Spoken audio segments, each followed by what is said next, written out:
In May 1942, the Japanese were gaining momentum in the Pacific and were looking to gain control of New Guinea. If they could capture New Guinea, they would be able to prime the area for future Japanese attacks by cutting off Allied help to Australia. The Japanese would attack on Port Moresby in New Guinea. This port was considered important by the Japanese as its capture would isolate Australia. New Guinea could then be used as a platform to attack Fiji, New Caledonia, and Samoa. They would be unblocked by the ill-informed Americans and strike on Port Moresby. Fortunately, the Americans had just cracked the Japanese naval code and used it to gain information regarding the ensuing Japanese attack. Fleet Admiral Chester Nimitz knew the importance of protecting this space for the same reasons that the Japanese wanted to capture it. Nimitz then ordered the carriers Lexington and Yorktown to the Coral Sea along with their respective task force for the ensuing battle. On the 3rd and 4th of May, Japanese forces successfully invaded and occupied Tugali, although several of their supporting warships were surprised and sunk or damaged by aircraft from the United States fleet carrier Yorktown.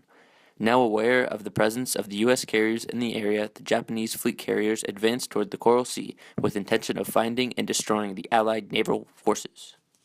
The two sides went back and forth until May 8th, when what was essentially a carrier versus carrier battle took place.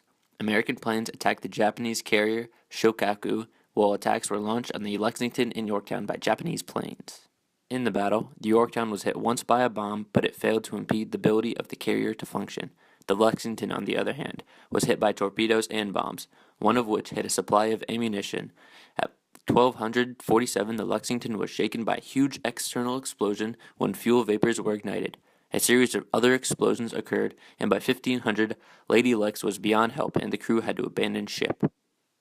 In numerical terms, the Japanese came out best in the Battle of Coral Sea. The loss of the Lexington was great and far outweighed the loss of the Shoho on the Japanese side.